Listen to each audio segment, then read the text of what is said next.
सौभाग्य से हम दर्शन करने पहुँचे देवीपाटन मंदिर। मंदिर परिसर के बाहर एक चिकित्सालय स्थित है।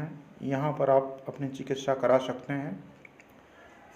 इससे हम आगे बढ़ रहे हैं। ये मिठाई की दुकान दिख रही है। यहाँ पर देखिए हम लोग प्रसाद की खरीदारी कर रहे हैं। यहाँ पर कई दुकानें हैं जहाँ पर आप पूजन सामग्री खरीद सकते हैं। यहाँ से हम पूजन सामग्री खरीदने के बाद आगे बढ़ेंगे। आगे बढ़ने पर ये हमें दिखा मंदिर परिसर का मुख्य गेट। इसके अंदर हम प्रवेश कर रहे हैं। मंदिर परिसर के अंदर हम आगे बढ़ रहे हैं। साथ में हमारे बच्चे भी हैं। धीरे धीरे हम आगे बढ़ रहे हैं। परिसर में अन्य बहुत सारी दुकानें दिख रही हैं। यहाँ से भी आप पूजन सामग्री खरीद सकते हैं। कोई भी सामान आपको यहाँ पर आसानी से मिल जाएगा। सामान खरीदारी के बाद ये हम पहुँच गए मुख्य मंदिर के सामने हैं।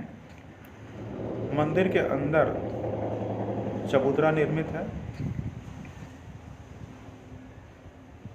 दर्शन के बाद हम बाहर निकले तो ये चबूतरा है जहाँ पर लोग नारियल फोड़ते हैं। माँ को जो नारियल चढ़ाया जाता है उसको यहीं पर फोड़ना है। एक भक्त अपने हाथ में नारियल लेकर देखिए फोड़ने की कोशिश कर रहे हैं। आप नारियल को इधर उधर नहीं फोड़ सकते हैं। ये देखिए भक्त नारियल यहाँ पर फोड़ रहे हैं। आप देखें किस तरह से नारियल फोड़ रहे हैं और नारियल फोड़ने के बाद यहीं पर चढ़ाते भी हैं। इसके बाद आगे हम पहुँचे।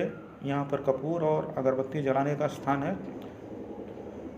इसके बाद उत्तर में एक सरोवर है। इस सरोवर में स्नान करने के बाद लोग देवी की आराधना करते हैं। कहा जाता है कि इस सरोवर को दानवीर कर्ण ने बनवाया था। अपने पिता सूर्य देव की याद में उन्होंने इस पोखरे का निर्माण कराया था। ये पोखरा काफ़ी सुंदर दिख रहा है। इसके अतिरिक्त मंदिर परिसर में अन्य कई छोटे छोटे मंदिर हैं। ये धर्मशाला सामने दिख रहा है जहाँ पर आप आराम कर सकते हैं। ये मंदिर का बायां हिस्सा है जिधर हम भ्रमण कर रहे हैं। एक चबूतरा यहाँ दिख रहा है। इससे हम आगे बढ़ेंगे। हम थोड़ा आगे बढ़ रहे हैं तो देखिए इस साइड में तमाम छोटे छोटे मंदिर दिख रहे हैं। इसके अलावा कुछ चबूतरे भी बने हुए हैं जहाँ पर हम आराम कर सकते हैं। देखिए मैं यहाँ पर पहुँच गया। एक मंदिर ये भी है, यहाँ पर आप दर्शन कर सकते हैं।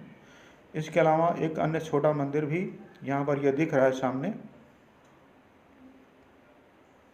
गुरु गोरक्षनाथ जी का भी ये मंदिर है, यहाँ पर आप दर्शन कर सकते हैं। काल भैरव जी का मंदिर ये दिख रहा है सामने मेरे है। यहाँ पर दान पात्र लगा हुआ जिसमें आप दान कर सकते हैं। ये मंदिर परिसर का एक दृश्य है। हम आगे बढ़ रहे हैं मंदिर परिसर में घूमते हुए। अंत में हम जलपान की दुकान पर पहुंचे। ये जलपान की दुकान आपको दिख रही है।